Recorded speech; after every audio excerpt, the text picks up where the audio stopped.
My name is Michael. My pronouns are he, him, and his, and I wrote the book When the Band Played On, which is the biography of Randy Shilts, the trailblazing gay journalist who wrote the book And the Band Played On in the 1980s. For those of you old enough to remember, And the Band Played On broke the story of how the U.S. government played politics with the early AIDS epidemic.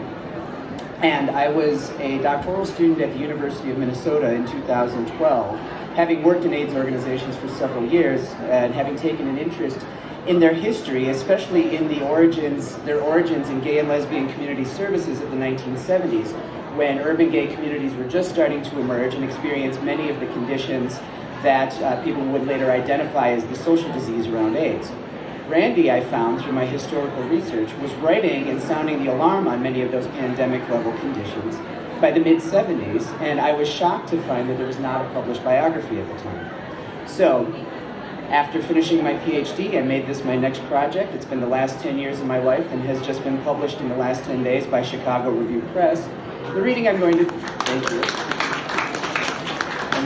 to do right now actually comes from that era that first got me interested in Randy's life story.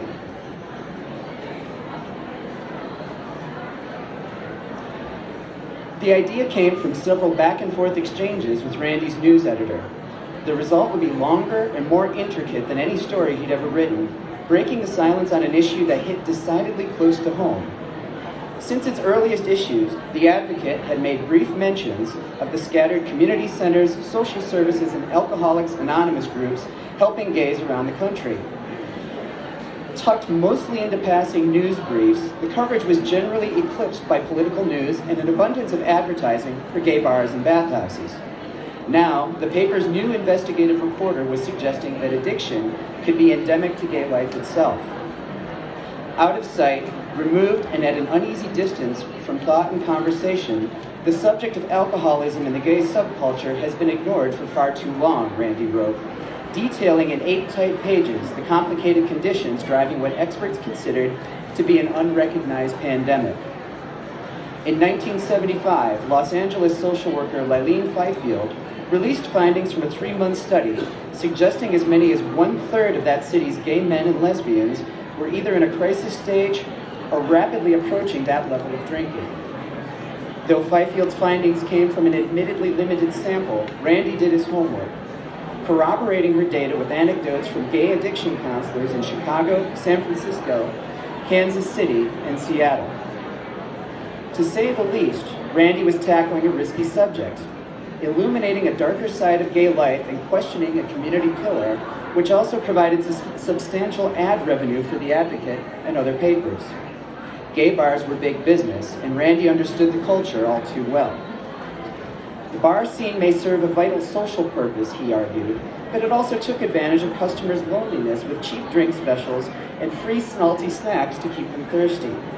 Among lesbians who had fewer bars to choose from, he described how private house parties often functioned in the same way.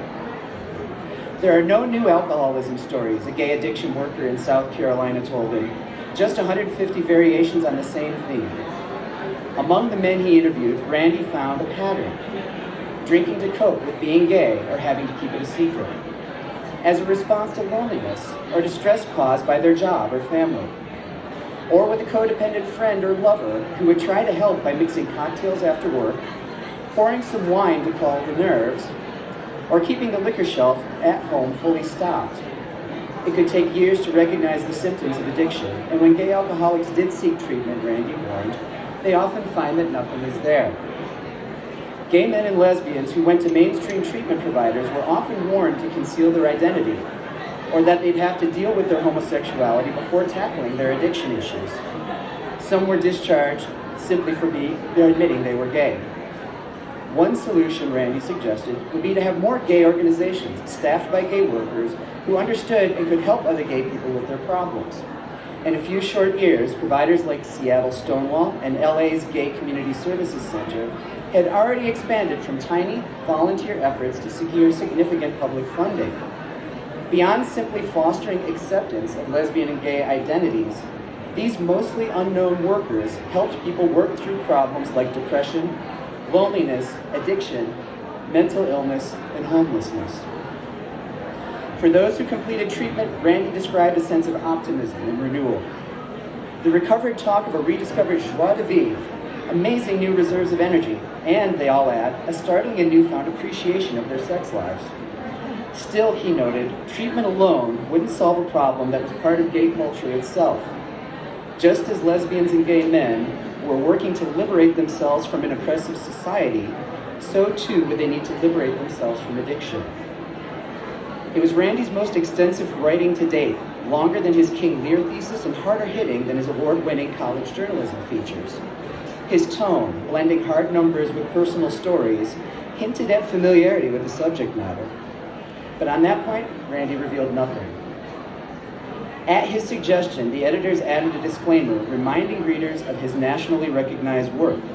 In the same issue, an accompanying commentary labeled alcoholism an insidious disease, which the community needed to address by supporting its own community services. The voice Randy had been refining since college was beginning to assert itself. In story after story, supported by his growing web of sources, he laid the foundation for a simple premise. The experiences of everyday gay folks were newsworthy, and gay people would be better served by putting everything, no matter how uncomfortable or unsavory, out in the open. Next, he turned his sights toward another underattended crisis reaching epic proportions. Gay VD workers have stopped using the term epidemic lately, Randy announced in April. The diseases have made inroads into the gay community that health experts call pandemic. Again, he had the sources and figures at his command. According to the Centers for Disease Control, roughly half of the nation's male syphilis cases could be attributed to gay men, along with 40% of male gonorrhea infections. Other infections like herpes, genital warts, and hepatitis were also on the rise. Much of the problem, he argued, lay at the feet of America's public health establishment. Though government officials bellyached at the number of sexually transmitted diseases passed among gay men, the response was largely more of the same, dumping money into public programs that remain insensitive to gays, while providing next to nothing for education programs or clinics run for and by the gay community. As with his alcoholism story, the heroes of Randy's reporting were the unknown, overworked workers at gay clinics and chronically underfunded community services. With private physicians, gay patients were likely to fare worse. Randy cited patients who had been treated with outright hostility at clinics and hospitals, where instead of proper treatment, they found themselves harassed, intimidated, and lectured about their lifestyles. Doctors often neglected to collect rectal or throat cultures for gonorrhea, despite a growing number of cases attributed to anal sex. Yet again, it seemed, the gay community was having to fight a pandemic on its own.